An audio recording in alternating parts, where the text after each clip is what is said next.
Well, howdy there, folks. I am the Werewolf. Welcome to Werewolf at the Movies. And welcome to my studio. This is where all the magic happens. Or something like that.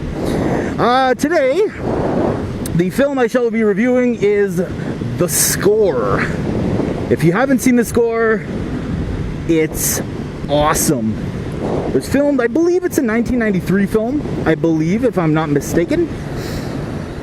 It is a film about a heist of epic proportions.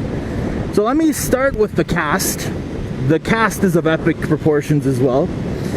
So I think we all know my opinions on Robert De Niro, yes? You tell him next time he pulls a fucking stunt like that, he's gonna wind up in the hospital. How he is a god amongst men, right? Tell me I'm wrong. Am I wrong? I can't hear you, so obviously it's not wrong. So yes, this film has Robert De Niro in it. He plays a very well-versed thief who has been very successful in his life. And all he wants to do is settle down with this foxy black chick that he's dating. He got it in Istanbul, right through the neck. And run his jazz club, and that's it. He wants to live off the proceeds of his crimes, the crimes that he successfully got away with. So, in comes character number 2. Character number 2 is played by one Mr. Edward Norton. Now you got a choice. You can either head for that tunnel or smile for that camera. Yeah, Edward Norton. This guy, whatever he touches, turns to gold. I thought I could help you sell him on it. I thought you said he was already in. There is no film that Ed Norton is in that I didn't like. And I challenge you to find one, and I will tell you that I liked it. Not because I'm a liar and I'll tell you that I liked it, but just because it is legit a great film. And if you do find one and I was completely wrong, I'll be the first to admit it, be like, you know what? You're right, you got me on that one. I was wrong. Anyways, I digress. Again, I do that a lot if you haven't noticed. So, Ed Norton's character basically stumbles upon a huge find at it's a customs house in my home country of Canada, in way out east in Quebec. It's in the Montreal Customs House. And he basically tries to go through this process of planning it, but he realizes that he needs somebody with far more experience. So then he goes to cast member number 3. Who? Well, it's not cast member number 3. It's one of many cast members. He's just number 3 that I'm naming. Either way, it's Marlon Brando, because it's gonna make you laugh and you're confused, if you know what I'm saying. It is actually extremely difficult to do that voice in a helmet. I'm not gonna lie to you guys. If it sounded terrible, that's probably because it was. But yes, there is a fat, aging Marlon Brando in this film. Don't be so fucking creative. Just get the fuck out of my house, will you? You know what? And what he plays is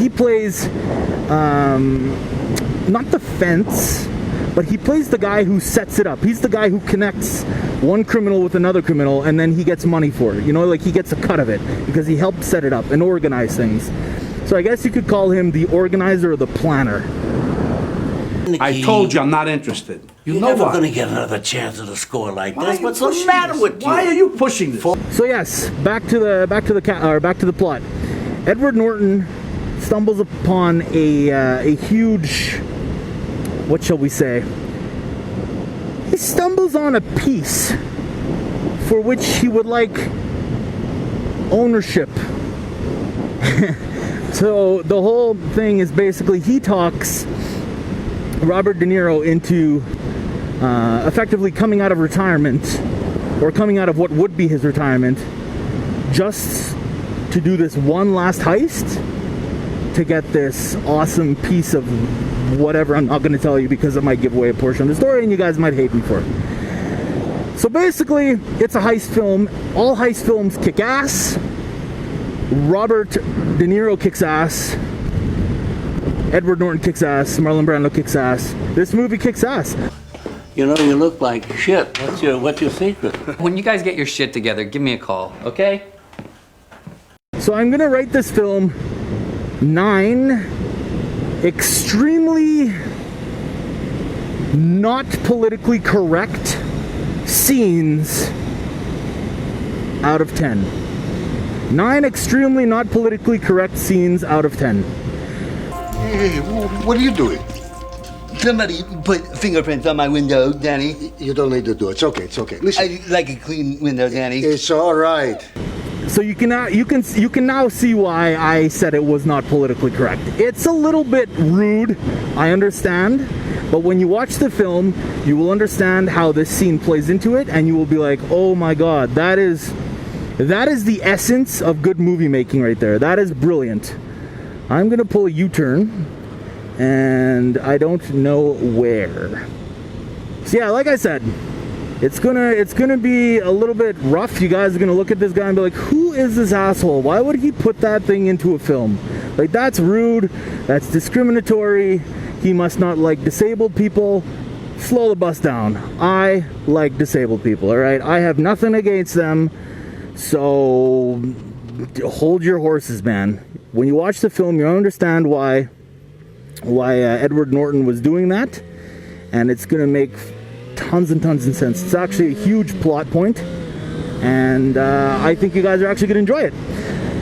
That being said, I am the Werewolf, and this has been Werewolf at the Movies from my beautiful country where we refine oil into gas products for the whole other world, and then we buy it back from you guys because we're really nice like that. Yeah, that's right. I don't know if you know. Side note, we have a huge quantity of oil, crude oil, in Canada. So we take it out of the ground, then we refine it at places like these, and then we sell it to you guys. Or no, sorry, we sell it to you guys, and then we buy it back from you guys so that we can use it ourselves. But we buy it at a higher price. So I don't know who's slipping who some extra bills somewhere, but this doesn't make any sense. It's all ass backwards. But Jesus Christ, shit happens. This thing's gonna drag out. You gotta be patient. Anyways, guys, I'm out of here. Have a good one. Keep the rubber on the road and the paint side up. Until next time, I'm Werewolf. This is Werewolf at the Movies. Have a good one, boys and girls. Cheers. I'm on the phone, bitch!